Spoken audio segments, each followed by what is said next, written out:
Hi, I'm Shayna. I'm a gardener here in Western Washington, Zone 8B, and in today's video, I am taking you all around my garden and we're gonna do a little garden tour. Leading you into the garden is this tomatillo wall. I'm supporting it with a Florida weave and my goal was to use it as a leading line into the garden. On the opposite side, I have my tea garden.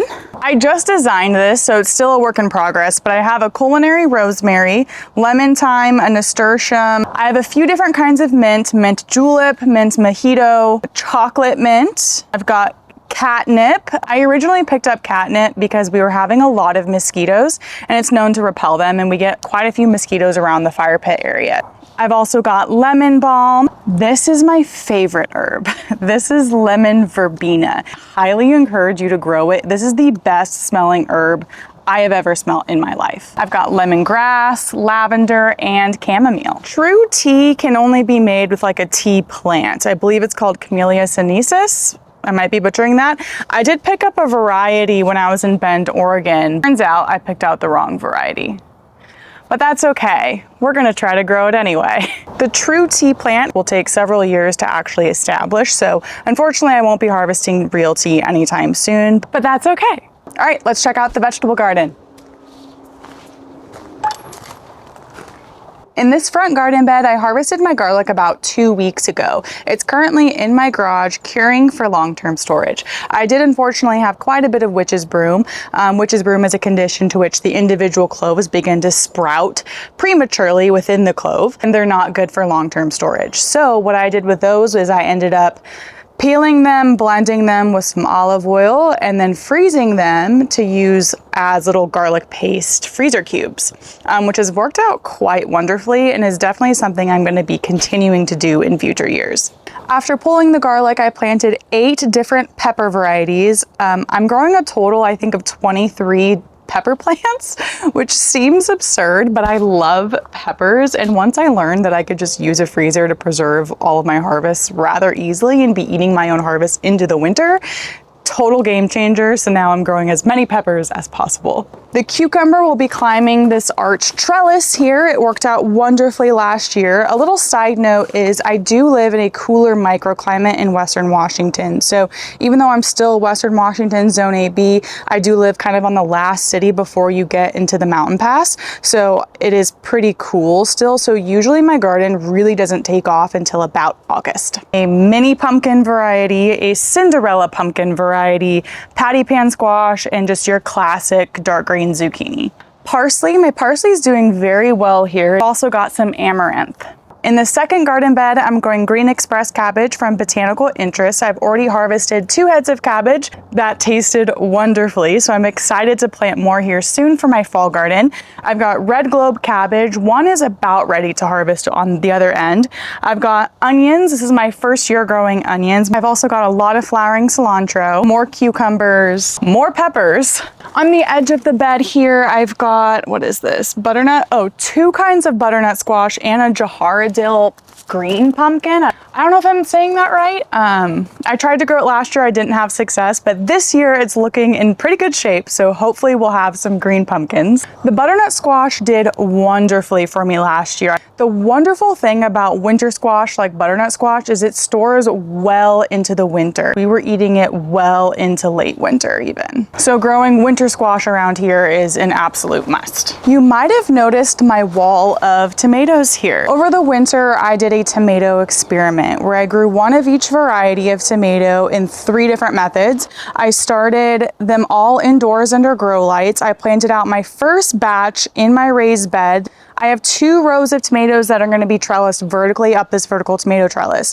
The first batch that are actually doing the best are the ones that I planted the absolute earliest around mid to end of April. These container tomatoes that I grew in my greenhouse were absolutely thriving compared to the rest of them. I don't know if I used too much nitrogen fertilizer, so that's maybe why they're not putting out as much fruit, but the greenhouse tomatoes got the biggest jump head start. The tomatoes I started in the raised beds in April, those are looking the best. I have a second row of tomatoes in my raised bed that I started about the first weekend of June. I thought that those would do better than my April ones that I started, but so far my tomatoes from April are killing it. And everybody told me I was stupid for planting them so early. And that just goes to show you don't listen to everybody on the internet. I mean, seriously, everyone will say, oh, you can't start your tomatoes until after Mother's Day. No, you need to start in June. No, they're all gonna die if you start too early. They're gonna be stunted. You're never gonna get fruit. Well, guess what?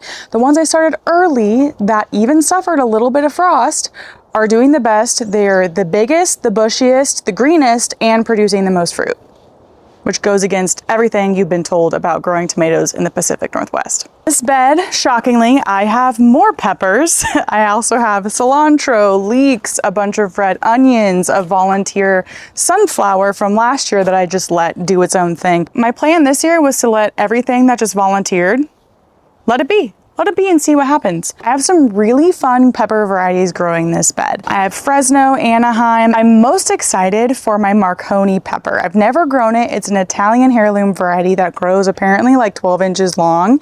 They look stunning, so I'm really hopeful that I get some peppers from it this year, but TBD. I've got some shallots at the very front. Here's the celery. I also have this carrot that is flowering and I'm just leaving it for the pollinators. Here are all of the red onions. And then this is another pumpkin variety. As for the back row of my vegetable garden, frankly, it's looking a little sad. And frankly, all of my garden is looking a bit more sad than it should. So we got chickens from the chicken distribution system. What that means is they showed up at my door. We did not choose them, they chose us. We hunted down the owner, they flew the coop, and he said let the bears get them because he didn't want the hens teaching his other chickens how to fly out of the coop, I guess. So anyway, we kept them, we built them a coop, and now we have hens. That being said, we had that whole front fence you saw at the beginning of the video, that was a brand new addition. Why? Because the hens destroyed everything. And despite building the fence, the chickens were like, hold my beer, and just flew right over, even though they hadn't attempted to fly fences of that height yet.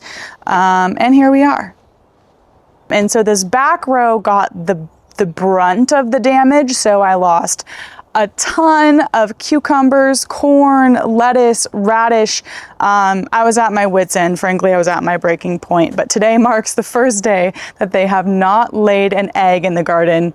So we think. We haven't found it yet, but it'll show up somewhere. But let's see what we've got growing despite all odds. Sunflowers are looking pretty good, not gonna lie. And then boom, you can start to see where the hens have damaged things, starting with this massive hole that was dug. This was all corn. All of it was corn.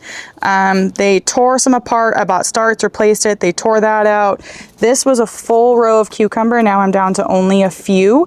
I had a full row of radish that is missing. I did plant beans that they haven't touched. Peas are about done now. This bed got destroyed. Where I had some extra corn before the hens dug it up, I planted another little block right here. This is an early girl tomato that I decided to add because I couldn't find the variety by seed when I started. And then over here, I've got 2 rows of bush beans and a row of pole beans climbing, although I'm kind of surprised I don't have any beans. I've got flowers, but I don't have beans. And then in the back of this bed, I have a bunch of potatoes that should be ready to harvest in the coming weeks. Up here, I have a zinnia, marigold, a loofah. I'm very excited about the loofah, so hopefully this will turn out. She's kind of growing pretty slowly. And then this is another pepper, of course. This empty bed, I actually harvested all of the potatoes. This was pretty much entirely potatoes.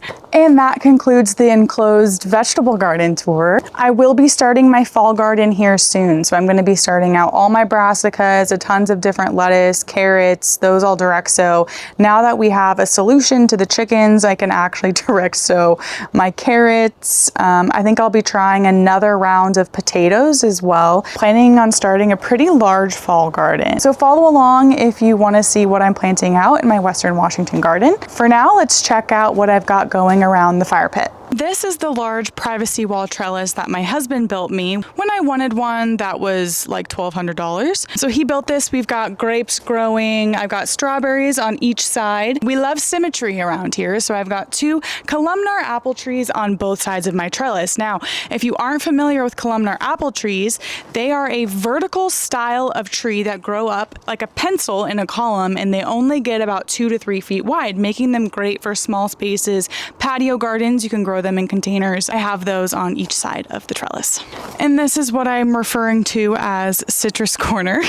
I've got a kumquat, an orange tree, a variegated pink lemon, a grapefruit, goji berry, that's not citrus, but whatever, and a lime. So for those of you who thought that you can't grow citrus in the Pacific Northwest, you absolutely can, except you just can't leave it outside year round. So in the winter, when the temperatures get below probably like 40 degrees-ish, I'll move them inside of the greenhouse or in like my garage. We're here on my back deck, and this was a free planter that I picked up from Facebook Marketplace, and I'm planning on doing another little herb garden because I've just learned if I want herbs all year round, I just need to keep planting them. I am going to stain this, and then I'll plant out all of my herbs, and it's perfect because it's located right next to my kitchen for easy access. I just take a step out the back door, and then I can harvest fresh herbs. So I am standing in what I call my orchard. Now technically it's not quite an orchard yet. In order to be an orchard, you actually have to have 5 fruit trees. So right now I have a grafted pear, a grafted cherry, and a persimmon tree. I'm hoping to add a peach tree, and then I don't know what to add for the 5th tree. I do need trees that are going to be dwarf varieties just based on how small this plot is and how tightly I'm planning on packing them in. Now a lot of times you can just prune plants to be a set height. Sure. I am planning on finishing the orchard by fall because fall is a great time to plant out fruit trees as well. So stay posted for this mini orchard.